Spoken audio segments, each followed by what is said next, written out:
now tuned in to the cold, hard truth. Cayman's #1 hard-hitting live podcast show, where we feature some straightforward conversations on political, social, and celebrity news and all things happening in the Cayman Islands and around the world. This show was created to give the people a voice and a means of being involved and informed without any filters. Sometimes it gets crazy, but we always keep it real. We bring you the tea, piping hot, so grab your favorite beverage and join the conversation via WhatsApp at 324-1612. Email tips@caymanmarlroad.com. Now, here's your host, Sandy Hill, broadcasting live from the beautiful Cayman Islands.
of December from 11 a.m. till 7 p.m. This family-friendly market will feature stalls with local vendors and micro businesses. Buenos dias. I'll put you in mute for a second. Music, dance. She's probably going to be ready after this commercial break. 1 minute. 1 minute. Good morning, everybody. Hello, Miss Mitzi is the first one out of the barn today. Look at that. You get a Mitzi. Mitzi's like, yeah. I might be in North Side, but I'm up early. Miss Gina, good morning. How are you? Page for more details. Stride against Cam. All right. Felicia, good morning. How are you? Miss Jennifer is here. Wagwan, wagwan. Ruby says, what? Voy, F-Y-I. Voy, as in vamonos. Ooh, look at Erin with her CMR mug, drinking her tea. Good morning to Larry. Happy Thursday. Buenos dias, Miss Daisy. Safe on the road with ICWI. Oh gosh, they got lots of things going on over at 106 this morning. Richard, how are you? Good morning, sunshine. Thank you, thank you. I feel good this morning. I feel like I could be a ray of sunshine. We're going to get it. All the news, all the happenings. Good morning to Miss Dawn. She says, good morning, my Cayman family. Fam. Good morning. Good morning. How are you guys? Hello. Buenos dias. How are you? Wonderful. I was going to respond to this. I mute you while you're doing your stuff in the mornings. Yeah. I'm like, oh, good. Okay, so perfect. I like your hand cues, your 1 minute, you're okay. Drinking the coffee. Yeah. Yes. Our rudimentary sign language. Oh, yeah. I'm like, I need this. I don't know what it is, but I was just, when you're dead asleep, when your alarm goes off, where am I? That was me. I finally got some dead sleep and it was great. That's good. Oh, anyway. I feel like this week that I've been sleeping harder in the mornings. It's been harder for my alarm clock to get me up, which probably means I really need the rest. But yeah, I feel you, Erin. Trust me. I'm not a napper, and that's the problem. Is the only time I'll sleep is at night. If I nap, it's either for hours or nothing. Yes, I feel that as well. Anyway, I think napping can kind of throw you off a little bit. Yeah, I think so too. So, Sue, what's going on out there in your world? The world of news. What's the world? What's everybody talking about? Well, our daily totals seem to be reducing for COVID infections. Wonderful. Good. So yesterday's numbers, which would have been for the previous 24-hour period, basically, up until Wednesday morning, there were 70 positive results, 2 in travelers and 68 from the community. Okay. So, that's quite a reduction. A couple of weeks ago, we were like 200 and everybody was panicking. So stay calm. Totally, but that was always what was going to happen. We've seen it in the world. It's just weird. It might go back up. Don't panic. It's just It has gone up and down, and it's just protect yourself as you can. Yes, we're gonna have waves of it. We still are edging at that 80% mark for people who've completed 2 doses. Like literally, we've been stuck at 79% for a minute. Wait, I thought we were at 80. We're not. No, we're still at 79%. But I think that the first dose is up to 82%. So that one keeps increasing. So I feel like a lot of people are going in, getting the first dose, and now it's just a matter of time before that second dose will catch up to 80. Okay. So I think they're getting there. There's 56,339 individuals that have completed 2 doses. 18% of the population has received their booster shot. So big news trending yesterday was that Pfizer has basically said when it comes to Omicron, the booster shot really seems to be the important aspect of this. So it doesn't look like you're going to get a whole lot of protection from just being fully vaccinated without the booster. But, the observations that they've been able to make so far, there is hope. It looks like that booster shot actually helps to work against because basically the Omicron variant is neutralizing the antibodies, that after 2 shots. So, all right. Well, look. Yeah. So get out there, get your booster. I think it's open to now. Even at 3 months. So within 3 months, they're advising. Going back to yesterday, we were talking about how Omicron is being mispronounced. My friend messaged. Yes, I was watching a funny video about it. Okay, I'm gonna call out my friend right now because I'm sure she's probably listening. She messaged me, sent me a voice note, said that she'd been calling it omnicorn the whole time. Well, there was not her first language, but that one was a good one. She just said it casually, like, "Oh yeah, the omnicorn." I'm dying. Yeah, there was a linguistic expert on one of the feeds that I was watching yesterday, and he explained why it's pronounced. I pretty much think he agrees with this, that it's Omicron. So that was very, very interesting. Omicron. And he gave an actual reason why that kind of made sense. Okay. I mean, they could have chosen a easier Greek letter, Greek alphabet. Yeah. I don't know. I mean, they were at Lambda. Yeah, I guess you're right. So I guess the next one that's kind of like a full word. Yeah, I just really did not realize that 2021 would be the year I'd learn the Greek alphabet fully, other than like the typical sorority fraternity ones and hurricanes. Yeah. Anyway, so any other? So we have in court news. Well, first of all, the police have asked the public, and I'll put this out there. I don't actually, in this instance, even know what exactly the police are talking about, but apparently there's been some sort of video that has been going around, being shared quite a bit, and the police have had to step in and ask people to stop it. They said it's a disturbing video depicting sexual abuse. I ironically have not seen it, and I know a lot of people who are like, what is this about? I'm like, thank God. In this instance, I can say I have no clue. But the police have put out a call for people to stop sharing it. They're reminding the public that the circulation of illicit video content is not only disturbing and potentially putting victims in danger, but it's also criminal activity that comes with a potential 25-year imprisonment for transmission and 15 years for possession. Also, what kind of horrible person are you to share that kind of stuff? Yeah. I mean, it happens. I've seen stuff in the past that I've gotten. I'm like, what the heck? Because people are they're curious, and then they think that other people are curious, so they just keep passing it along. But yeah, I think it needs to, as the police have suggested, just stop. If you do get it, just delete it and probably ask that person who sent it to you, don't send you anything of that. I think a lot of like common decency has like it's been blurred with social media these days, and people need to realize that there is certain things that just is disgusting to do. I mean, it's like a crime scene, like someone passed away, unfortunately. Sharing footage of that, stuff like that just sickens me. Yeah. So along those lines, the jury might get a case today. Okay. Which is going to be very, very interesting. So this is Freddie Diaz, who's been accused of possession and accessing child porn. Yeah. He's the former, he claims that he wasn't teaching, but I mean, he was on the teaching schedule, so it's a bit strange, but he did marketing and UCCI's TV, whatever, for them. So he took the stand over the last couple of days. I was there to observe. We won't get into too many details until after the jury has made a decision, but it was a very on this show. Please don't. Yeah, it was a very interesting trial. Okay.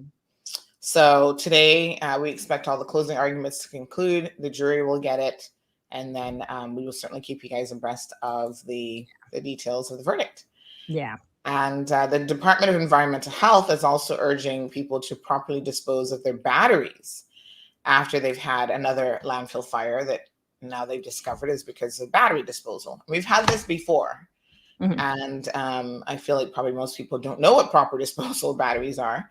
So, they're reminding us that batteries can be dangerous. They can harm people, cause fires, and they're actually really bad for the environment. And so, they have made that you can drop them off everywhere. So I give them to junk and they take it. But I save them, like I get them all and then they're in this big container and then they go there and then but you can go like into certain supermarkets, they've had them, or other places you can go and just drop all your batteries. But if you just collect them all and then dispose of them that way instead of throwing them in your garbage. Yeah, absolutely. And I mean, it depends on the type of battery. Well, and also like auto batteries, you want to take to to proper disposal places. I think where would a proper disposal place for auto batteries be? Like they actually said that any lead acid batteries, such as automobile, boats, motorcycles, and outdoor power equipment, should be taken to the landfill, garages, or any other retailer that sells them. Okay. Cool. And then it's the other batteries like cell phones, cameras, radios, calculators, like all that stuff that should be recycled by placing them in the blue battery recycling collection tubes, which are located at all supermarkets and other locations around the island. Awesome. That's good. That is sometimes people don't understand that. I mean, there's a reason why they don't allow like certain batteries on airplanes and stuff, you know. So just think about that next time that you're like, no, they're on fire. Maybe it's your fault. Battery. Yeah. Anyway, all right. Well, okay, I'll let you continue your show. And tomorrow, Friday, very excited that we're at the, we're basically to Christmas. It's wild. Yeah, it's hard to believe. Like I've got people who still are not, their minds haven't been put to what they're doing for Christmas.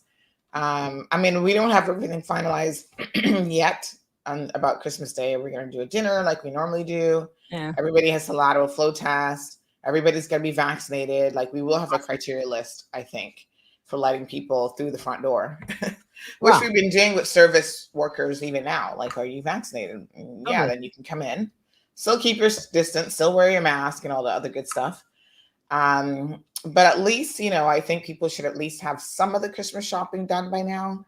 And there's some people who I know are a little bit behind. So we'll help them out. Me. You're behind, Erin. I mean, I have it, but it's never. I've got my mom and her husband coming for the first time, and for the first time we're spending Christmas together. And I don't know how long, and I haven't seen them in almost 2 years. So it's kind of like, okay, I gotta find them some stuff. I've got to get the kids their stuff sorted, but it's a lot. The holidays can be really stressful. Yeah. And I think that the most important takeaway is just to spend time, as you said, with family and loved ones, the friends that you really like. Yeah. And, probably don't stress as much about it. It's always not as stressful after. You're like, wait a minute, I think I overreacted, but every year it's a cycle that it's the same thing. So. Yes. Yeah, I think people put a lot into the holidays, and maybe you just relax a little bit. Get some catered food and eat. Yeah, the food I've already got covered. I already know exactly what I want to eat. So that's sorted. But yeah, I think it's just more about just the final little pieces that need to come together. But yeah, anyway, well, you guys enjoy the rest of your day, and we'll see you back here tomorrow morning. All right. Have a good one. Bye. I should have asked her, when does Blake come back? Looks like he's taking a proper vacation. Good morning, Siobhan. Good morning, Bob. Good. So good to see you. Chantal has got it locked. Diamond Princess Sapphire's here. Marshall and Sonia, good morning. Miss Judy is here. How are you? Irvelyn, Larry. He's always got Larry, right now it's Christmas music only. So unless Leonard Skinner did a Christmas song, they will not be played at the moment. So over on 106.1, it is Christmas 24/7. Did they do a Christmas song? I don't kind of think so, but I don't know. Maybe there's some hard rock Christmas songs out there. Oui, buenos dias. So Carol says, looks like Omicron might be weak, no deaths, etc. Viruses get weaker and more contagious. We're panicking over nothing. Well, I don't think anybody's panicking, but I think time will tell. That's not a necessarily true statement, because if that was true, then Delta wouldn't have been an issue. And Delta has definitely been more deadly than the Alpha variant and others. So it's not necessarily true that over time they get weaker, especially if they've mutated as much as the Omicron variant has. So Mitzi says people are not telling that they have COVID. I know about 8 people that did not report. Listen, if they're not reporting it, you can't blame the officials for that. What are you going to do? I'm assuming there's a lateral flow people, and that's why it will continue to spread, I feel like, through the community, because people are, not only are they not telling and reporting it, they're also not staying home. That's the reason why they're not reporting it, is because they want to be out and about. And that's why other people, you have to take a defensive model, I feel like, when you're around people that you don't know their status and you assume that that's most people. You treat them as though they are contagious, as though they do have COVID. And that means that essentially you will be very careful with those individuals. Mask up, sanitize, and so on. Good morning. Alice is going into surgery. Is that this morning? We will definitely keep you in our prayers and positivity that you will have a successful surgery. It's definitely very, very challenging to go through what Alice has been going through. This morning, I see coming up in my news feed a little video of Coco and Gigi. Facebook has a way of bringing back a lot of memories for you folks.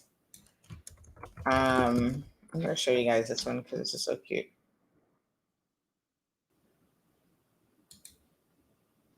This was 3 years ago. Oh my gosh. So Gigi would have been, she's 5 now. So what year are we in, 2021? Yeah, she would have been 2 already. This is such a cute video. The two of them are best friends from day one, let me tell you. You know, I really wish that they had more time together because I feel like that would have been a bond that I think she'll always remember Coco, but, you know, because she was so young, it's going to be a little bit different. Good morning, Virtuous Pinook. Olivia's here. Miss Charlene. Miss Charlene says, unfortunately, some folks have no clue what common decency and morals mean. Miss Ravina, 32 degrees in New York. Good morning, Mr. Blair. Thank you, Miss Paulette. Look at this video of Coco and Gigi. Hello? You love Coco? Yeah. Aww. Coco loves you too. Coco is such a sweet doggy. Yeah. I love Coco.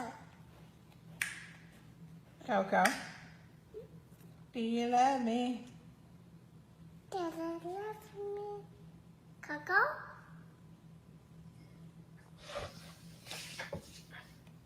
Where's Coco? Coco's right there. Coco. Gentle? Gentle. Yes, be gentle with Coco. Nice. I love Coco. Aw, you're so sweet.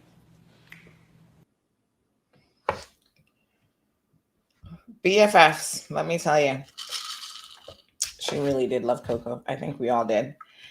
You know what's so interesting about her is the first like real word she said, like other than, you know, the dadas and mama and whatever, was actually the name Coco. And she said it.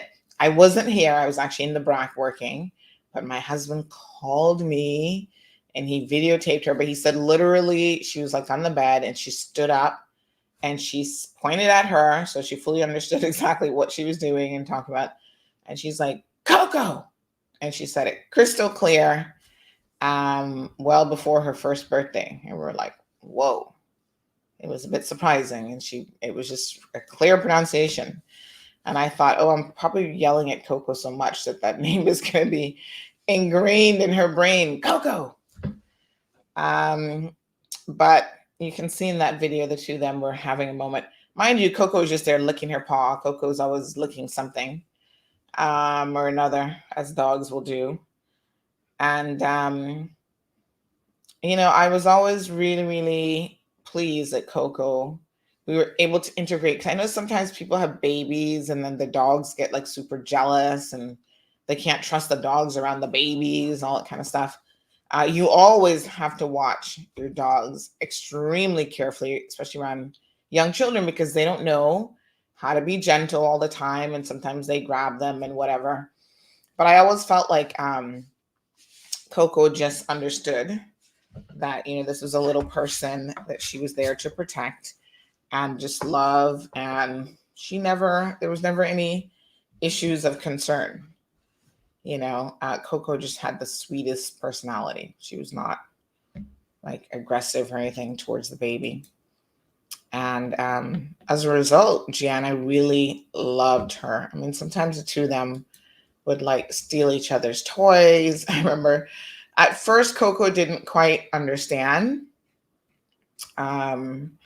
You know, she didn't quite get like which toys were hers and which were for Gigi. But Coco is actually pretty smart. So after a little while, she got it because we're like, nope, not this toy. This is not for you. And we always made sure she's the only dog that I've had that I can say was literally obsessed with toys. Like it was an obsession. She loved her toys. Like she would get crazy about toys. Like literally, she would take a like if you gave her, first of all, if you went to the groomers with her, you always had to buy her a new toy, because she would go in the store and she'd see them, they're like in the little bins and whatever. And I think they do this on purpose. They put them like low down so that the dogs can grab them. And she would go in there and pull one out, even if it like had to squeeze between the little slats in the metal bins. She would grab a toy. And sometimes she was like a kid. Sometimes you'd be like, nope, that toy is too big. It's too expensive. That's not the right one for you. And so you had to help her pick something out that was more appropriate. But she never wanted to leave the pet store, especially after grooming, because then she felt good and fresh. And she was always grabbing a toy.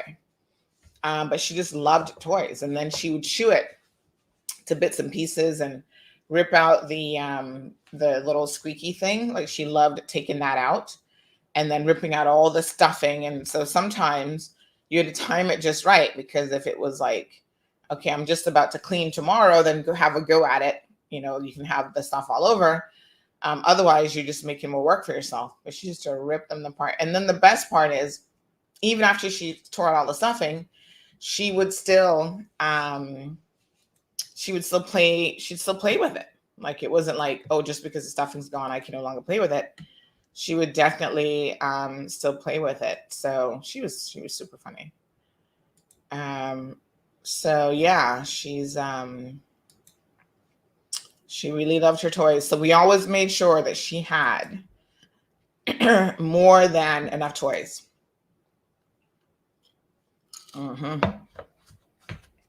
There was one toy that I'm trying to see if I can find it here, that she did rip apart. Oh yeah, here it is. This was actually in yesterday's memory. I saw it briefly come up that Coco had to go at.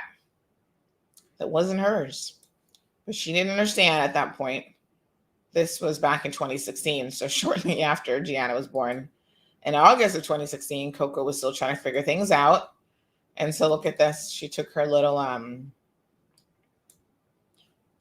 she took this, it was like a little, I don't know who gave Gigi this, but it was a little rabbit. And Coco had to go at it to see how she started pulling out the stuffing. And we got to in time and grabbed it and said, no, Coco, that one's not for you. And then she's like, oh, okay. So she really used to have a field day with her toys. Oh my God, I'm going to show you one of her here. This is probably grooming day as well. And sometimes the toys were like literally bigger than her, but she still had to go at it. She'd drag him around, and here's one. She'd sleep with them. That was a little dinosaur. So she was there chewing on his tail. So eventually he would have had no stuffing left in him. And that was just a treat for her. This is March of 2016. So this is before we even had the baby.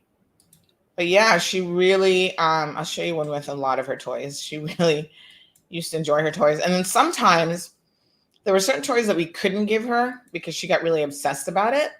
So the rawhide bones, like the hard bones, they kind of twisted on the end. We had to stop giving her those because they became a liability. So here she is with all of her toys. Like she had a little toy basket and she'd pull them out and put them all over the place. So here she is with a bunch of those. But yeah, we couldn't do the rawhide ones because she'd get so crazy. Like what she would do is she would take them and try to hide them from herself. Well, she was trying to hide them from other people, but also hide them from herself. So sometimes she would like stick them in the sofa, under the sofa, like she was doing the most trying to hide them. And then she would hide it. And then right away, she's like, no, I want it back. And I want to take it somewhere else. It was kind of like a little OCD moment. So she would start like digging. So you'd have a problem with her trying to dig in the sofa to get it back. And we're like, listen, Coco, you're going a little bit too far with the toy obsession. So after a while, I realized that I don't know what it was about that particular type of toy, but they really drove her crazy. And then she would hide them under the sofa and then she couldn't reach them. And she'd be like there doing this little thing with her paw where she was like, how do I get it back? And that was not good for the sofa, trust me. So we had to, after a while, we realized that, yeah, it's that specific type of toy that makes her a little bit extra crazy. Here's another one. This was her little monkey that lost all of its stuffing. And, you know, she'd throw it around and fling it and chase it. And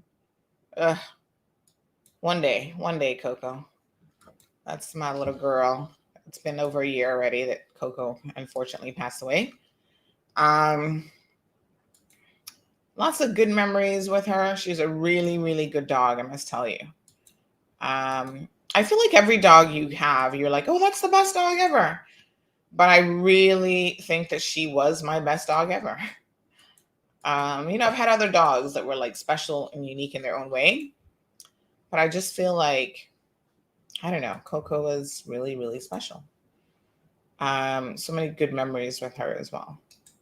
So here's one with a reindeer toy, it looks like. This one is cute. So there she is with a little reindeer toy. She always had lots of fun with her toys.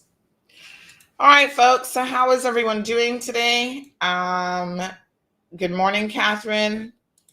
And Nebely, good morning. So nice to see you guys. So, you know, it's always interesting when I go places. I run into people and they're like, I watch your show. And I'm like, oh, thank you. I never know how to, like, it's such an odd situation. People are like, oh my gosh, can I get a selfie? And I'm like, okay. So I ran into a lady, was it yesterday or the day before? I feel like it was yesterday. And I was coming out of, was it the coffee shop or court? I feel like I've been in court like all week. I've really been watching this case, which, like I said, I don't want us to get into any details yet, but we will get there after the jury has put in their verdict, because there's some interesting things about it. But yeah, you know, people are like, even coming out of court, I feel like all the people who are in there for a reason, sometimes they're happy to see me that they haven't made the news yet, because we haven't covered their case. And they're like, hi, Miss Sandy. They give me a big shout out as we're crossing paths in court. So thank you, Louie. Emerald. I don't know. You keep saying the same thing, but I don't know what that means. So in terms of court, you know, they're starting to wind down now for the holidays, because I feel like next week is probably when they're going to break, going into the week after. So they don't tend to have too many cases on for the week of Christmas, simply because, you know, people are going to want to be getting ready for the Christmas holidays, and they will want to take their time with certain things. So let me see here.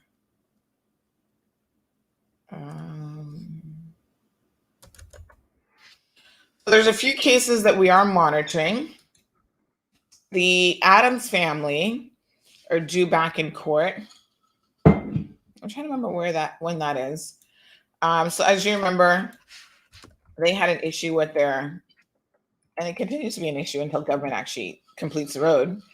But they've had an issue with their neighbor, you know, and it's been a bit of a back and forth. And so the judge at this case was common assault. Basically, I think one of the sons like flipped his hat, and I think he may have gotten pushed in one instance or something. But anyway, Mendoza he's really quite a character, I must say. And he knows how to push people's buttons, and he's certainly done that. And then he records people so he can tell the police that, oh, he's got evidence of an assault. And not only does he record people, but you can see them antagonizing people in a lot of their recordings and stuff as well. So he is really, really something else. I mean, he's literally the neighbor from hell. You know that show?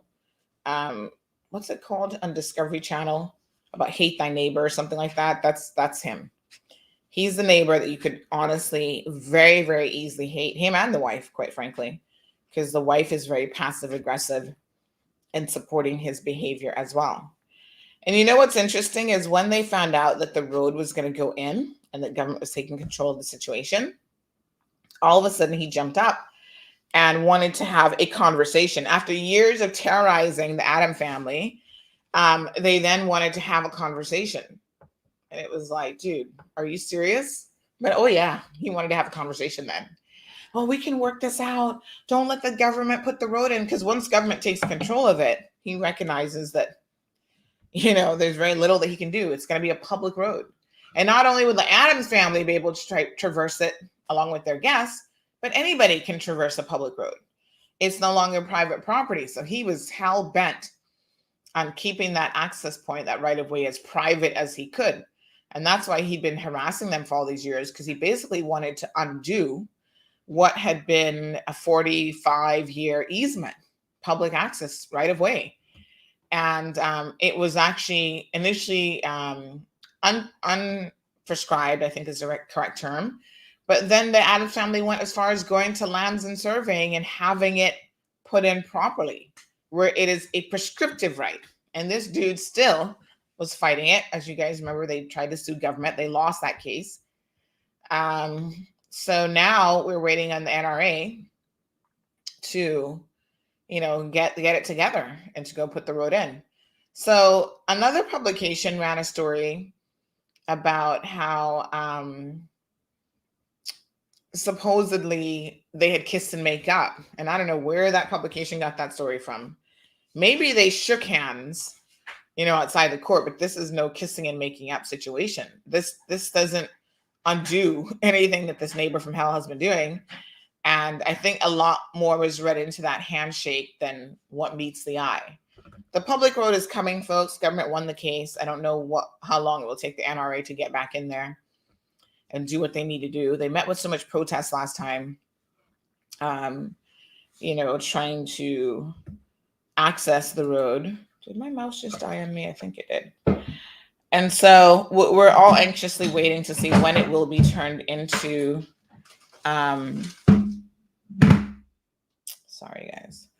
into a proper access point, proper road, because they're going to put in CUC, all sorts of infrastructure is one of the benefits of turning it into a private road. So that's good. I started charging cables. So they're back in court on the 13th.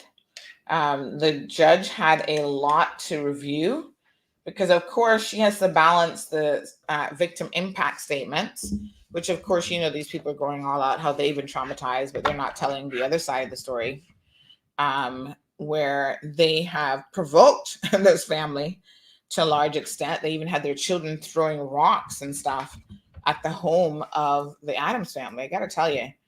And other days gone by, somebody would have grabbed those little kids by the ears and probably gotten a tambourine switch and put that across their backside. But this is 2021, folks. You can't be grabbing people's children and doing those things now, because then you'll end up in court for assault. But they're raising their children to think that the rules don't apply to them, and they're quite rude.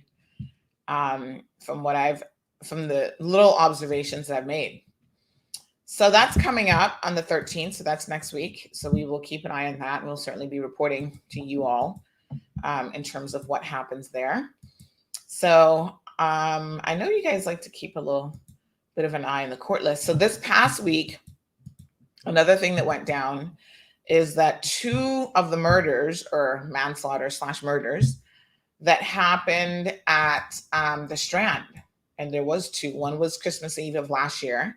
And then there's one in August. I think they were both stabbings. Those young men, and very young men, were both in court. And they are going to be facing their verdicts. So I think both of them have been in custody. Because, they were in custody when they appeared before the judge via video link. So both of them will know in short order what their sentence will be. Very different cases in terms of what happened. So the judge in both instances is Justice Chappelle, and he will be deciding their fate. In one case, I think the guy has a very good chance of getting a 30-year sentence, which is the new life. His case is very, very different. One of the mothers showed up. In one case, they were saying that the young man had younger siblings, younger sisters, and so on. And they were still having such a hard time coping with and accepting his death, basically. So Andrea says that's why this generation is so messed up. We all grew up with a little spanking. It never killed us. I don't think that you need to spank your children for them to grow up with discipline and respect. I think you need to discipline your children. And discipline comes in all forms. Like, I don't think being violent and aggressive towards your children is the way that you teach them to have self-control themselves. But I do think that there is a disconnect between the disciplining rules and regulations that have to occur. And that doesn't occur a lot of times, even with the spanking. Like, you beat your children and then, they're still running wild, and you don't get them to think about, okay, I need you to make this good decision in life because it's the right thing to do. And here's why. Like, this is how you should allow your behavior to, your mindset to dictate what your behavior is going to be. And so we don't teach our children to have things like self-control and, having a good moral compass. And, we have to make them fearful to have a good moral compass. And I think what that ends up doing is, if they don't think anybody's watching, nobody's around, they're like, okay, I'm going to do it. Mommy's not here. Nobody's here to beat me. I'm going to do it and not even think twice about it. And then we put the fear of God in them. We tell them, oh, well, there's always a man upstairs watching you. Obviously, that doesn't work out too well for such a Christian society either. So let's have a look at some of the court news. What's popping off in court these days? Good morning, Ms. Dorothy. This one seems to largely be traffic offenses. So this is Magistrate Jones. I think Magistrate Jones does a lot of traffic stuff.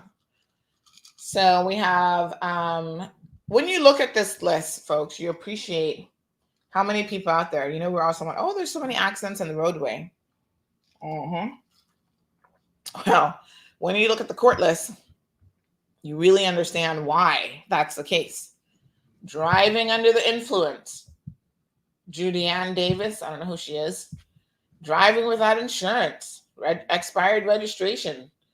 Now, sometimes inadvertently, your registration can get, that can expire. But these are the things you got to try to keep on top of. Here's another DUI. Expired license, careless driving, speeding. This Dwayne Ebanks, he didn't even want to give a specimen. Julian Eddington, DUI, no insurance, expired registration, careless driving. Some of them will have a real look at Churchill. Who's Churchill? Washington W. Hay. What a name. Oh, he's been up to all kind of naughtiness. Driving without insurance, using a vehicle with expired registration, terminated registration. Oh, he was not. Oh, this dude is something else. Driving without being qualified. So he's already gotten in trouble, basically. And kept driving. And then the owner, of course, will never admit to give him the vehicle. So then that's what this one is. Taking and driving a conveyance without the consent of the owner. Ooh, Timari has been busy. Another one that was disqualified. Leaving the scene of an accident. Speeding. No insurance. Not qualified. And look at the, if you look at the cause numbers, this is just a little court FYI for you. The cause numbers are different. That means that these are actually different cases entirely. So essentially, he has 3 different cases of driving while being disqualified. So they caught him 3 times. This dude is probably going to go to jail. You got to be careful because at some point the courts say, you know what? You obviously have no respect for driving while disqualified if you're going to do it 3 more times. And they will throw you in jail for it. So Tamari, I know who you are, Madeira, but Marlon McLean is also in the mix. Edward Miller, Joseph Parchman Carter, Jose Pena. Jose Pena. Is this the guy that used to operate the bar, the older guy? He's a Jose Pena too, but I don't know if that's his full name. We got a Dave Robinson, Adams, Prosper. Look at all the drinking while under the influence, folks. So it really is no wonder that we have the number of accidents that we do. So they're going to sentence a few people for some stuff today. Catalina Hernandez, she's got a few things going on here. Again, driving while disqualified. Chad Hooker, driving while disqualified, no insurance. Wow. Mark Anthony Blake, that name sounds a little bit familiar, is going to have a trial. And normally with these trials, they do them as part heard, so they don't have time to sit down and do like a full trial. So they'll do part of a trial, and then they'll come back and do the rest. So a few people in court for that. That's traffic court. So let's look at some of the other courts. And they tend to have to split up the summary court list between multiple magistrates, right? So here's one as an example. This is going to be a traffic mention before Magistrate Allard. It looks like that's all they're doing at 10 o'clock. So this person has a disqualification again, careless driving, no insurance, expired registration, vehicle not roadworthy. And so they'll be before Magistrate Allard. Let's see who else we got in court today. It's interesting to go through these, believe it or not. So we have a couple of judgments that have come down the pipeline. Financial services, and there was a civil. Do you guys know that when you look at judgments as it relates to this is an interesting one. I think we gotta look at this one. I think I will report on this one because have a look at this. This is interesting. But you know, when you, what was I gonna tell you guys just now? Oh yes, when a matter involves a child, right? So there's one here that's the adoption of M. Normally they do not name children even in the reports. So they'll use initials. And this one is a family adoption situation.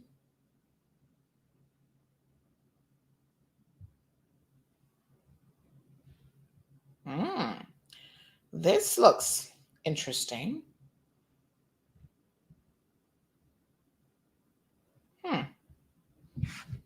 Let me show you guys this. So it's an 18-page judgment, but we're just looking at the head notes. So the head notes kind of tell you what it's about. So this one says family law, adoption, jurisdiction of the Grand Court over children habitually resident in the Cayman Islands, the Hague Convention. So I've noticed some people who wanted to adopt children.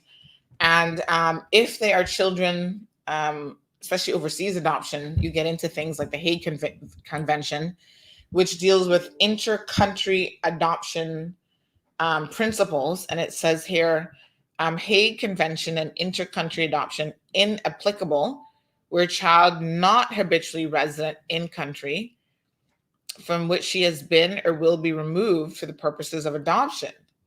De facto adoption of a child by stepfather who's married to the biological father. So these are all of the legal issues that they had to consider sort of in this role of adoption board in de facto adoptions and so on. So that's interesting. So this looks like quite an interesting case. Filipino national, age 20, had a child in 2003. Mother registered the child. Father's name then, as now, is unknown. Interesting. I definitely want to read that one. That one sounds very, very interesting. So, In addition to that one, there's this case here, which equally looks interesting. And this is Andy Lane Bush Marsh against Don Edward Marsh. They're obviously some kind of relatives. And this one is a registered land law case. So Steve Macfield was the attorney in this one. And then Delroy Murray. So two stalwart Caymanians going head to head. Now listen to this. Voluntary transfer of land, application to set aside on grounds of duress or undue influence.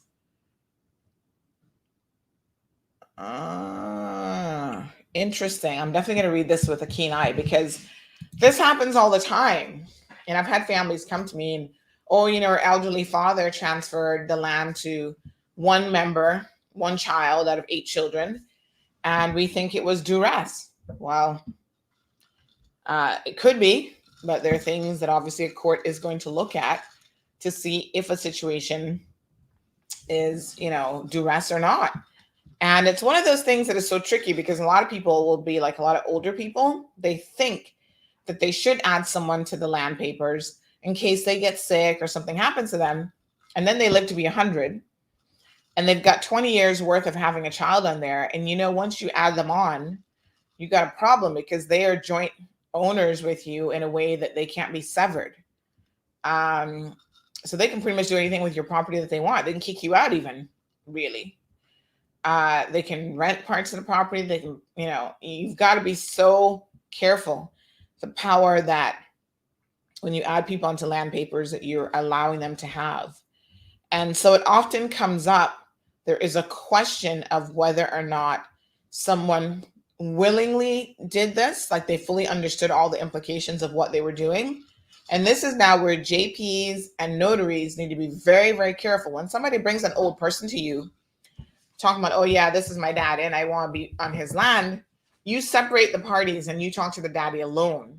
And you try to ascertain if he's in his right mind, he or she, daddy or mommy, and whether or not they really understand the legal implications of what it is that they're trying to do.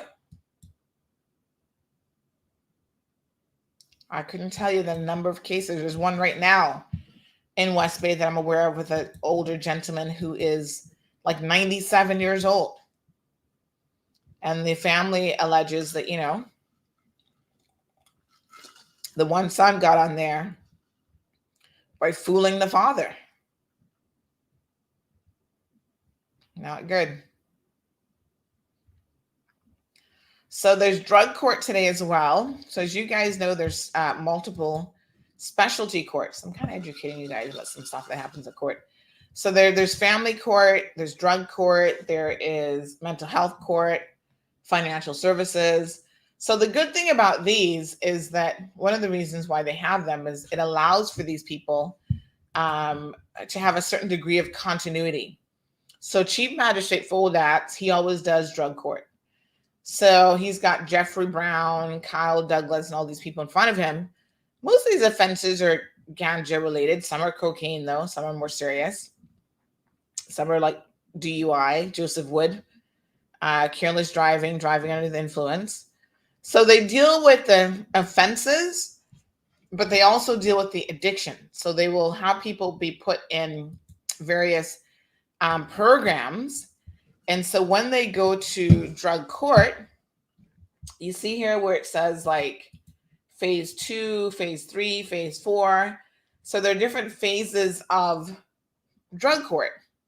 And then what they do is the judge will get a report. Some of them are actually in a facility and they have to adhere to all the rules of the facility. Caribbean Haven. And if they're not adhering to the rules and they're breaking the rules, whatever, the representative from that facility shows up and they're like, hey, this person continues to be an issue. They're not compliant. They're not doing therapy. They're not doing all these things. And the judge is going to go, no bueno, right? We put you in drug court to try to get you clean, give you some of the skills that you need to let go of the addiction, therapy, and so on. But if you can't do your part, you're not going to get the benefit of any consideration because you're in a drug court program. So some of us have family members, who are in drug court and they're struggling with addictions. So it's important to know how the process works. Magistrate Foldatz at 2:00. He's having a busy day today. Is going to then deal with a bunch of other mentions. So here's Jeffrey Brown, a bunch of cocaine, ganja, driving without insurance, utensils, some Robert Calderon, assault, failing to surrender for custody for Leroy Mills, trading as L and K, failure to pay wages. Well, you can't have people working for you without paying them wages. But Leroy seems to be in court for a bunch of other stuff. Receiving money as contribution towards a work permit. Now, y'all know that's an offense, right? You can't have people pay for their work permit. Unlawful payment for work permit. Making a false representation. Employment of another without a work permit. Oh, Leroy, you're in trouble. So he's got a bunch of issues there. Very, very interesting when the immigration offenses show up in court. I don't ever feel like they give them the weight of what they should in terms of like a sentence and stuff. Magistrate Hernandez has a couple things going on this morning. Ganja possession, provocation of violence, and so on. Insulting the modesty of a woman. By the way, this morning I do have to end the show a little bit early because we are headed to the job fair. You guys remember? Today's the day, folks. Get out there. Are you interested in a rewarding and exciting career in tourism? Are you a Caymanian, a permanent resident with rights to work? Then you don't want to miss this upcoming tourism job fair on Thursday, December the 9th from 1 to 4 p.m. This amazing event will be a chance for you to speak with industry experts who have some 200 real-world jobs available at leading hotels and restaurants around the island. Show up with your resume in hand, best foot forward, and a warm Caymankind smile whilst dressed to impress. Pre-registration is highly recommended at jobfair.ourcayman.ky. The Tourism Job Fair is a collaborative project between Works, CITA, and the Ministry of Tourism and Transport. Ho, ho, ho! I want to wish you a Merry Christmas. Don't make it a Blue Christmas by delaying on ordering your propane for that Cayman beef and turkey. Be like the 3 wise men who rode through the night and prepare for the 12 days of Christmas. Hark! Propane makes all the herald angels sing. Feliz Navidad! Contact Home Gas early for your Christmas propane order at 949-7474. Christmas time is about family, caroling, church services, and dirty dishes, cleaning floors, and power washing your house. Don't let the ghost of Christmas chores make you a Scrooge. Call Reliable Industries today for all of your house cleaning needs. Our professional services are perfect for Christmas time to let you forget the hassle of housework and focus on the important things, spending quality time with your family. Reliable Industries offers an array of gold standard residential home services, including professional house cleaning, window washing, pressure washing, HEPA filter cleaning, professional kitchen hood cleaning services, and more. A happy home is a healthy home, and there's no time like the holiday season to make your home the happiest. Don't forget that Reliable offers gift certificates and gift baskets for your loved ones. Call Reliable Industries today at 949-9303 to speak to a customer service rep to book your services. Reliable, serving the community for over 30 years with quality and pride. All right, folks. So yes, I'm going to be heading out to the job fair this morning, which means that I need to leave a little bit early. And so I want you guys to follow me along on that journey. So yes, thank you so much, Miss Andrea and others for your comments about kids. I think that we need an entire makeover in terms of how we deal with our children, because like I said, every day that I look at this court list, I know that whatever we have been doing hasn't really been working particularly well. Here's another one with Magistrate Gunn. She's got a full list of stuff going on today as well. It's just crazy. Like, you look at this list and you think, how can we say that we have done a stellar job of raising our children? And I'm telling you, all these kids got beaten as kids. No one can tell me that they didn't. So here's another one. This is another long list from Magistrate Gunn. So I don't know who Dorlin Ebanks is. And these are Caymanians, you know. Some of us want to believe that other people committing the crimes in this country. And I tell you what, the vast majority of people in court are Caymanians. James Moore, another Caymanian name. Oliver Samuels, probably some kind of Caymanian. Seymours, Tatums, Joseph Wade Wood III, Lord. Hazel Zelaya, that's not necessarily a Caymanian name, but probably somebody married to one, because you know you can't always go by the name anymore. But more Ebankses, Wattlers. Who on earth is Jamar Shakur Wattler? Child, he's in all kind of stuff here. Ganja, cocaine, alprazolam. Looks like he's into supplying drugs to people. Intent to supply. What is this? Fislocin? Is that how that's pronounced? I don't even know what drug that is. But he's got a bunch of possession and then intent to supply what looks like both, you know, I guess non-prescription drugs like cocaine and ganja, but also some other things that are probably prescription grade stuff. Attempting to mislead a police officer. Possession of cocaine with intent to supply. Lord, dude, what? Heroin? Oh, he's into a little bit of everything. So he's got a number of different cases here. Possession of criminal property, heroin, ganja, cocaine. Wowee. Hot mess on that one. That one was a little bit extra hot mess. Someone just said that how do you pronounce it?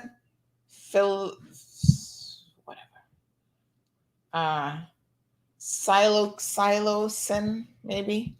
That's mushrooms. That's the magic mushrooms. Okay. Y'all can tell I'm not doing the drugs these days or ever. My prescription painkiller. Magic mushrooms. I hope people weren't mixing all that stuff together.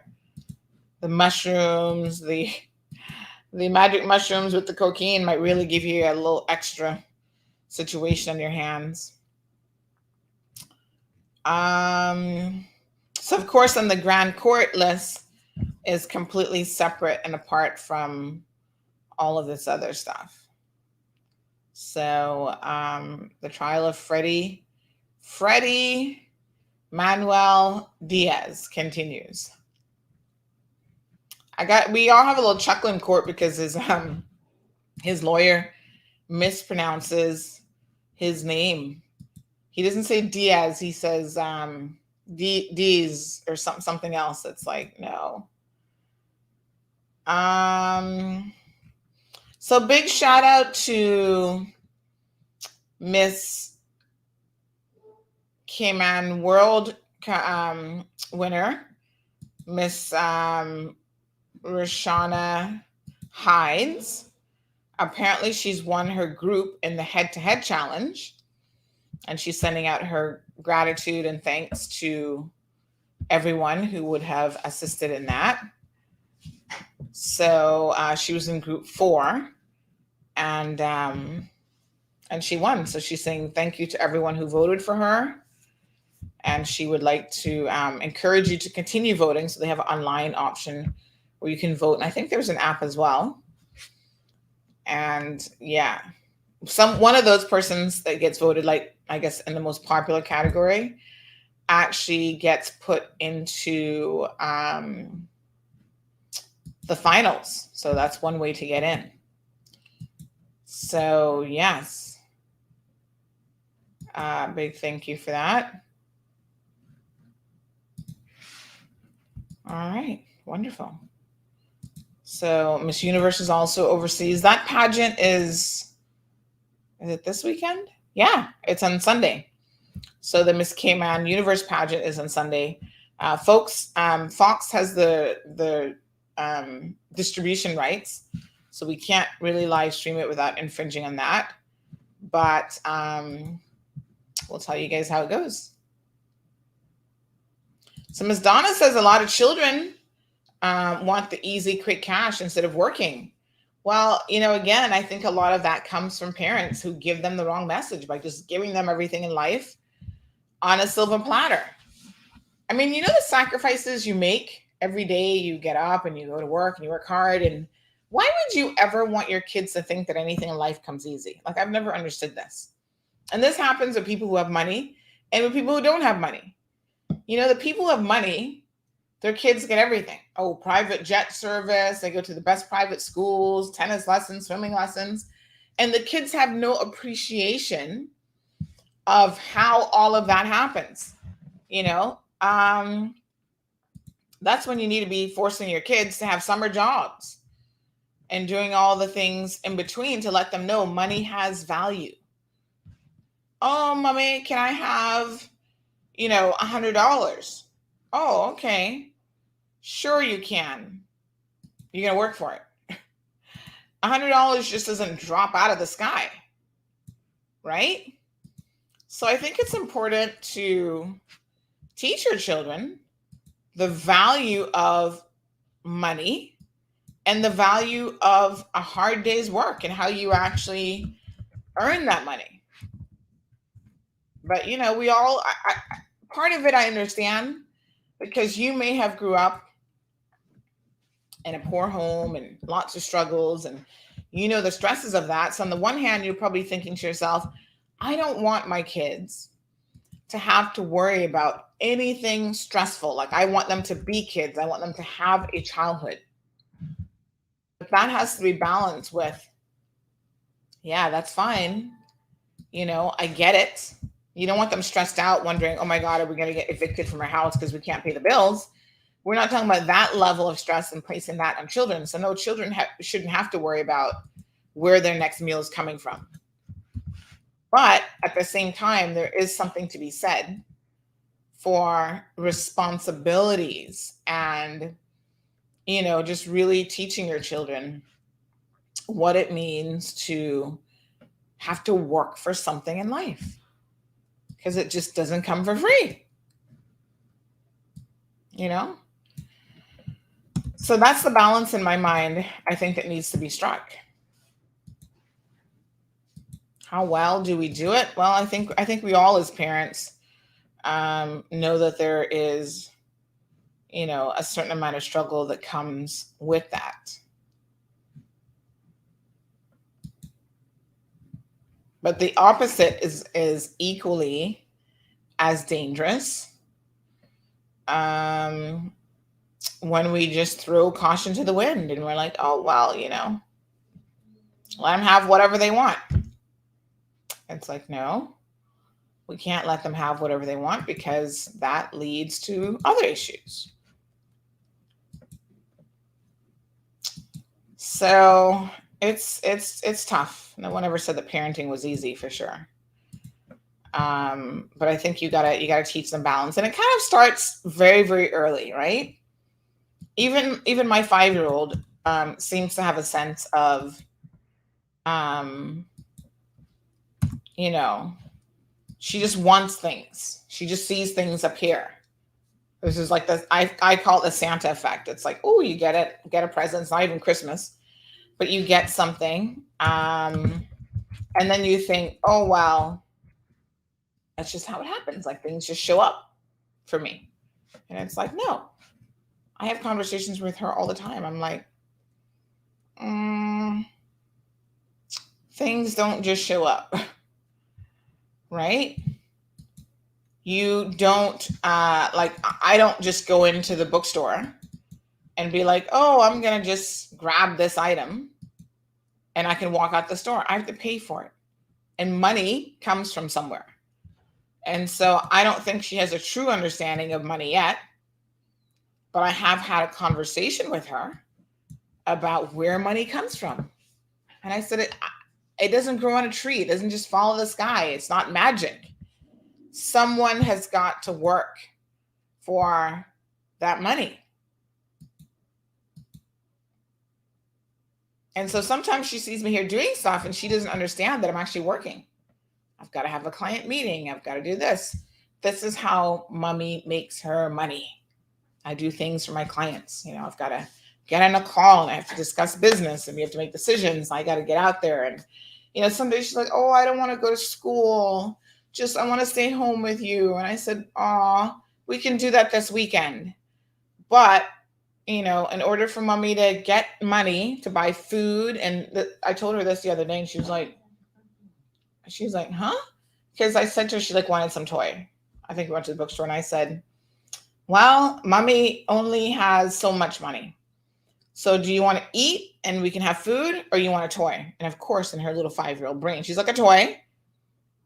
And you're almost not expecting that answer, but you should. I'm like, no, because then what do you have for dinner? She's like, oh, I'm not hungry.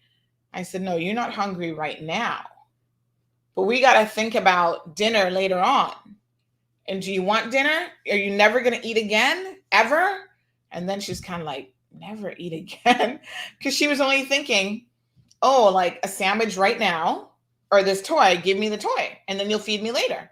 And I said, no, that wasn't the point that I was trying to make. The point is sometimes parents, thankfully we're not in that situation, but sometimes it does come down to we can afford to buy you a toy or not because we need to eat. We need to pay rent. We need to pay CUC and all of these bills. And if you have a little bit of disposable income, it doesn't mean that your kids should think that you have the disposable income without giving consideration to all of the other things that you have to do with your money. And she's got a little piggy bank, and I must say that she likes to save her money. Like you give her $1 and she's going to run and put it in her piggy bank.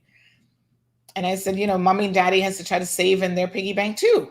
But, our piggy bank is at the bank. Miss Sue says the big, beautiful cars that they drive into private schools here is crazy too. Well, I would hope that if you can afford private schools, you have all of your other bills are taken care of first.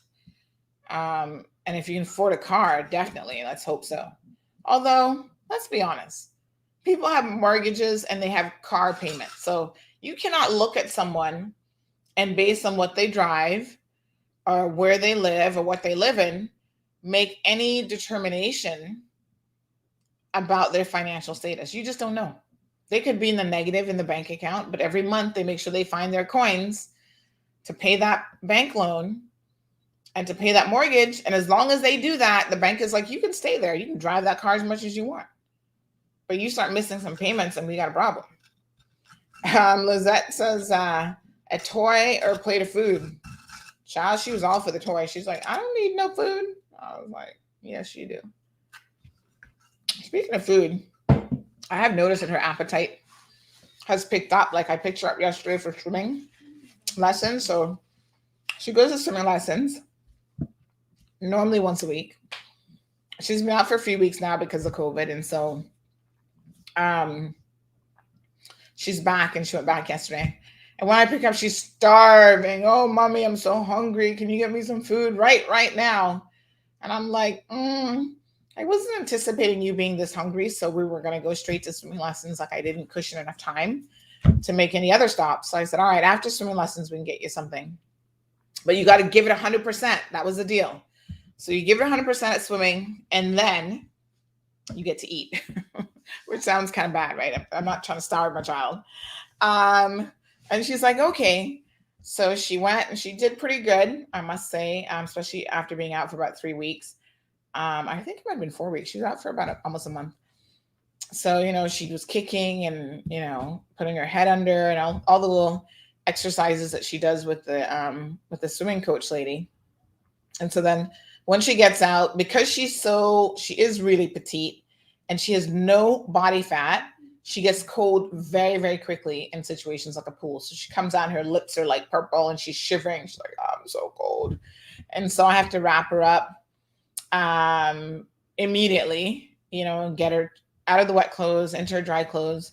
And so she's like, did I give it 100%? Like she's asking me. And I said, yes, I think you did. You gave it everything you had, right? And she's like, yes. I'm like, well, that's 100%. I can't ask for more of you than you can give. So that was a good job. Lizette said she didn't need no food. So then we went and treated her to her, she likes to get quesadillas, the children's quesadillas with just cheese and beans from Pico. So we went and we treated her to that. So yeah, she had a good day yesterday, but she ate the whole thing. Normally she eats like half of it. I noticed yesterday she ate it all. So I'm like, girl, you must have burnt some calories at swimming class. But yeah, her appetite is starting to pick up now. It kind of, you know, some days it's pretty good and other days it's not that bad. So yeah, I'm keeping the conversation a little bit light this morning because honestly, I'm going to be skedaddling out of here shortly to go to the job fair. All right, so check this out. Somebody just sent me this joke. This is kind of funny. What's his name? Oh gosh, what was that movie called again? Something of the Lambs or whatever. What was the movie called? So it says, if you eat someone that was vaccinated, do you still need a jab? Asking for a friend. Hannibal Lecter, I think was his name. Oh, this is funny. I must tell you, that is funny. So don't go around eating people because yes, you would still need the jab. But funny. So some of my people love to send me stuff, child. So we have a little message from Hannibal Lecter. Yes, that's his name. His real name is Anthony Hopkins. Where is he? What has he been up to? I don't know. So we've got a message from our deputy premier. Let me just cue this up. We can spend a few times listening to this.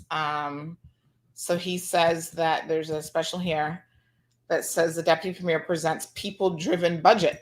So, you know, they have been in Parliament and they have been putting forth the budget.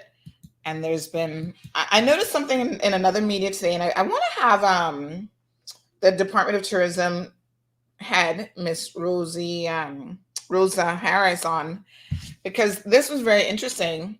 The headline was DOT gets a $40 million budget over the next 2 years to try to drive tourism back, to rebuild tourism.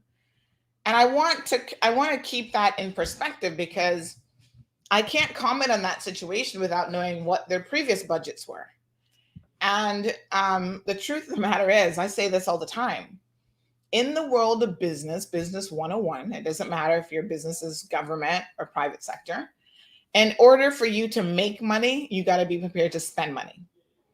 And you have to spend money on advertising your business. So those of you who are small business owners, you just set up shop and you think, oh, well, I don't need to do anything. People build it and they will come. Well, that's not how it works. You've got to spend money on a lot of different things. Sometimes staffing, infrastructure build out, computer systems, you know, all sorts of stuff.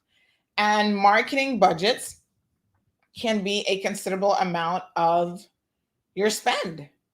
And so $40 million over 2 years, is that a lot? I don't know. What have we spent in the past? And given the fact that we've really taken a significant hit as it relates to tourism, I wouldn't be surprised if we have to do a lot now to recover. And you see, this is what people didn't get. Oh, keep the borders shut. The longer you keep the borders shut, the more people forget about you as a destination.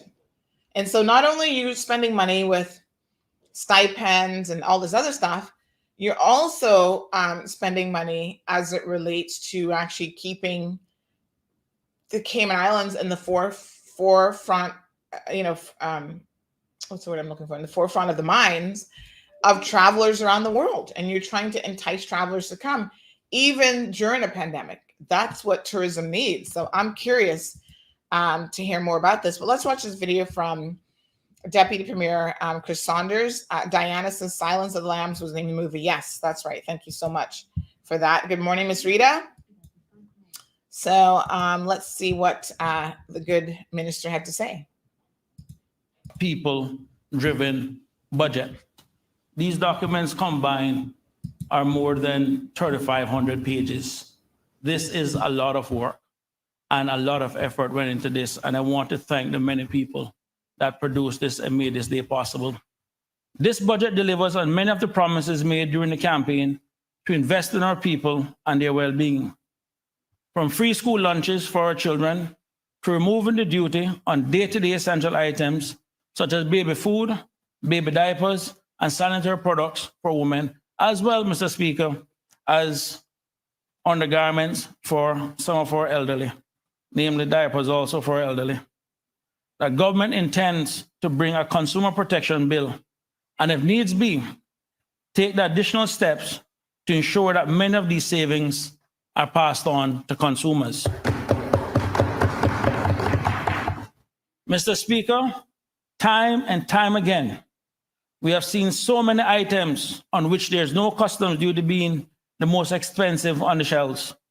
Just recently, Mr. Speaker, we noticed that with the lateral flow test kits, where the government made the decision to make the kits duty-free, and some of the prices that are being charged are borderline immoral. We also recently expanded the number of international markets where cement, which is vital to our construction industry, may be sourced at lower prices. And again, in many instances, the savings were not passed on to consumers. Again, Mr. Speaker, I want to put everyone on notice that the savings are not being passed on to consumers. This government will take the necessary steps to ensure that they will be, even if we have to partner with others or import the items ourselves. It is that important to us. Mr. Speaker, too much money is being taken out of the pockets of our people, and they're not receiving value for their hard work.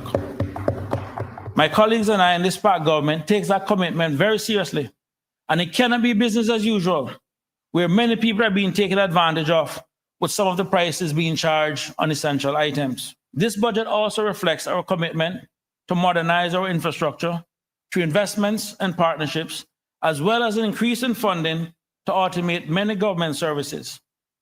We believe that this is necessary to free up resources so they may focus more on enforcement and compliance to ensure that Caymanians are protected both in their homes and in the workplace. There are no new fees or taxes levied on the public. It forecasts to earn operating revenues of $940.9 million in 2022 and $978.1 million in 2023. This PAC government is committed to ensuring that our citizens and residents not only have the opportunities to earn a living, but can also afford to live here in the Cayman Islands, while at the same time being able to save for a rainy day. We'll be looking at expanding the product offerings for Cynical in the next year. We're looking to get into other insurance products. We're actually looking to use members of the civil service as a pilot program for it. And we think this will definitely save a lot of public servants money. $7.4 million in 2022 and $14.9 million in 2023 for the public schools meal program, and $2 million per year in 2022 and 2023 for care of indigent and disabled elderly persons. Transfer payments, which are forecast to be $61.5 million in 2022 and $52.9 million in 2023. These funds will be used to deliver critical social programs that support our young people in achieving their educational goals and provide vital financial support to the most vulnerable in our society. We have $10 million per year in 2022 and 2023 for local and overseas scholarships to more than 2,500 students per year to enable them to pursue advanced studies and acquire the skills necessary for our modern Cayman job market. Also included in the transfer payments, Mr. Speaker, is $13.7 million in 2022 and $14.5 million in 2023 for temporary and permanent financial assistance to support the most vulnerable in our community. $11.1 million per year in 2022 and 2023 for ex-gratia payments to our retired seamen and veterans, and $10.3 million in 2022 for extraordinary relief stipends, which will be in respect to assistance for persons in the tourism sector. $19 million to the National Housing Development Trust to cover debt servicing obligations and the construction of affordable homes. Mr. Speaker, I want to just pause right there and speak about that 19 million again. I really don't want to take any thunder from the Honorable Minister for Planning and Infrastructure, the Honorable J.E. Banks from the District of Northside. But, Mr. Speaker, I'm going to say this much. I have never seen a young person so committed to getting houses for Caymanians. And he has set a very ambitious target of pushing for at least 100 homes per year. And Minister, I just want to say on behalf of my Ministry of Finance, we're going to do everything we can do to make sure you get the funds to address this national problem. But thank you for your commitment. Mr. Speaker, while we cannot guarantee equal outcome, we can guarantee equal opportunity for our people.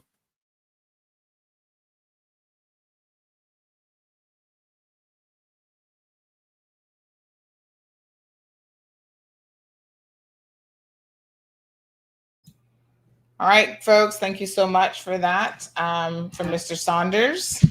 Again, part of his budget contribution. We'll put it up on the CMR page kind of separately so that you guys can view that, because I think that these messages are really important. It's important to know what's in the budget and what, has been happening. Now, listen, quite frankly, we have not even had an opportunity to, there's been a lot in the LA proceedings, right? And you would have to have all day because that's really what the time frame that they're in there for. Last night, we were supposed to have the premiere on, but unfortunately around 5 o'clock, he said, listen, I'm still going to be in the LA. I'm still going to be in Parliament, as it's now called. So we're going to be going late into the night tonight. So unfortunately, I know I had committed to coming on at 7, but it doesn't look like I'm going to be done with work. And that's his primary work. Obviously, coming and having a conversation with people and talking to people directly is also important.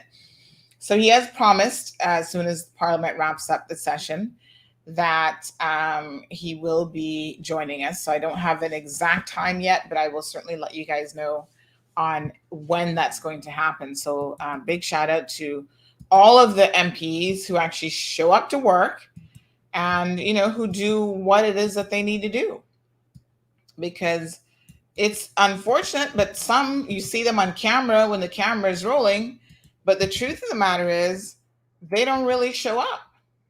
And we know they're not there. We know when roll call starts, they're simply not there. And they come right before lunchtime to make sure that they at least get to have lunch, and God knows what they were doing for the morning session. So, we'll keep an eye on those individuals, because I think the people have a right to know. Even in terms of general attendance. When are people showing up? Yeah.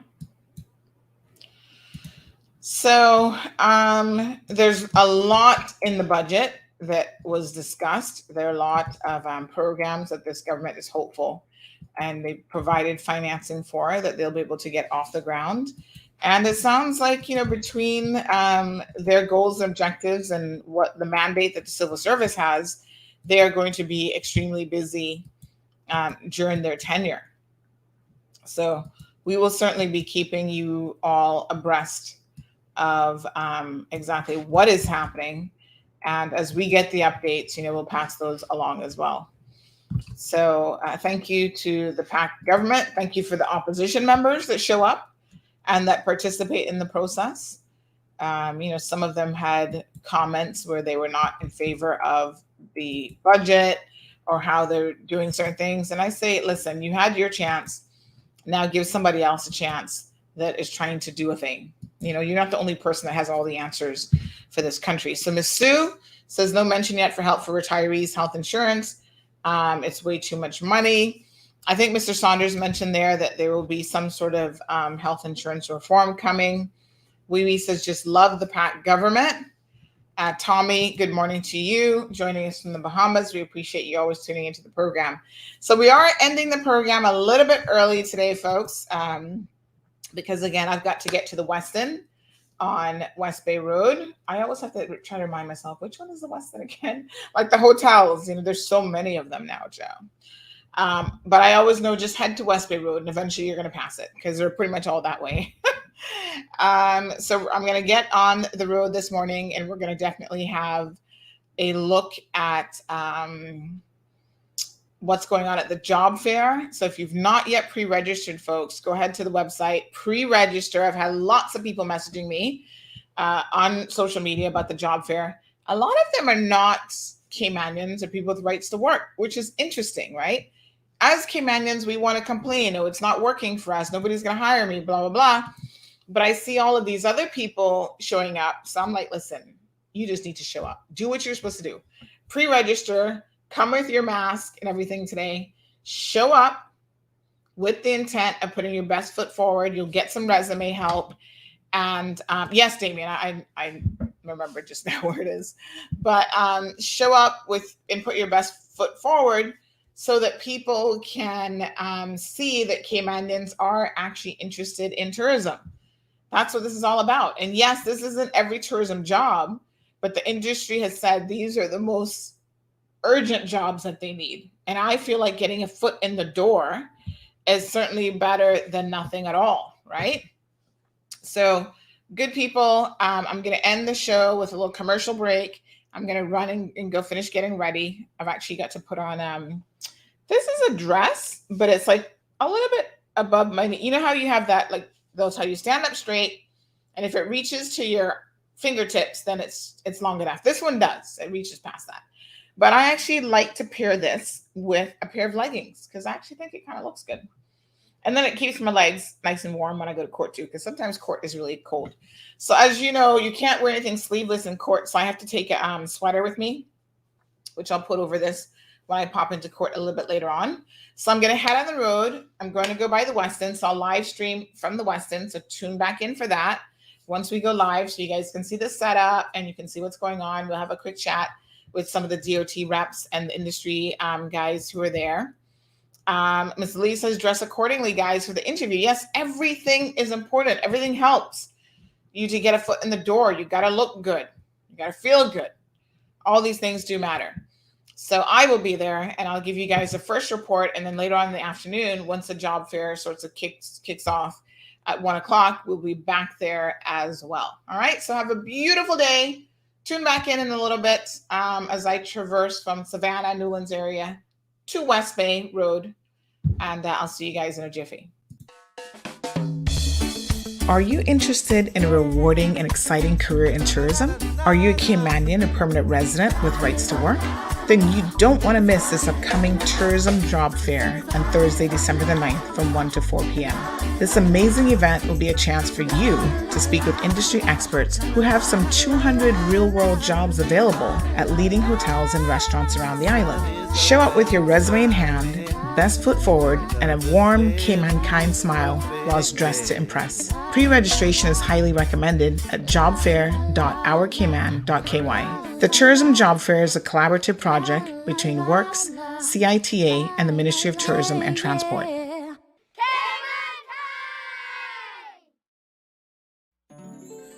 Ho ho home for the holidays is here. Cayman Marl Road is offering a special Christmas supplement, ideal for retailers, service companies, and restaurants to showcase your products and services for the holidays. Do you sell gift certificates for a day at the spa? Specials on excellent electronic gift ideas? Catering for the holidays? Then contact CMR Sales today. No business is too big or small. Take advantage of Cayman's #1 media outlet to showcase your Christmas offerings. Supplement publication date is December 18th, so contact us by December 13th for your display ads and sponsored content. CMR offers the island's best advertising rates with the largest reach. Don't delay. Call 324-1612 or sales@CaymanMarlRoad.com today.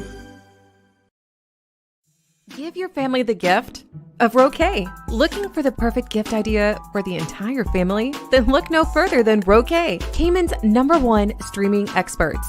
Confused by VPNs, Amazon Prime, Netflix geolocking, UK channels disappearing, where to find your favorite events, and so much more? Roquet takes the guesswork out of the world of streaming, doing the hard work for you. Give them a call today and see why Roque is Cayman's most knowledgeable and customer-focused streaming support company. 345-926-1213. That's 345-926-1213. Call them today and give the gift that the whole family will enjoy, including you. Tis the season for big deals at Small Deals Outlet. Visit us for the latest gadgets, small electronics, phone cases, cables, and so much more. Small Deals Outlet specializes in all 2021 trending stocking stuffers like portable Wi-Fi routers, office desks and chairs, straightening hairbrushes, earbuds, and charging cables. Visit us today in the Thompson Building or conveniently order online at smalldealsoutlet.com and have it delivered to you. Tis the season for big deals at Small Deals Outlet. Call 746-7054 for more info.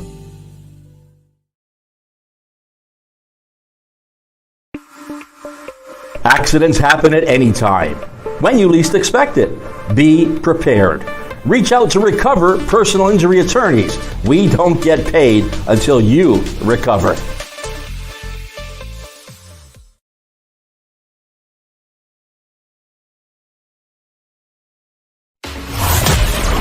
Thank you for tuning in to another edition of The Cold Hard Truth. Make sure to check Facebook for showtimes and more information and the latest news at CaymanMarlRoad.com. Subscribe to our IG and Facebook pages to get the latest happenings.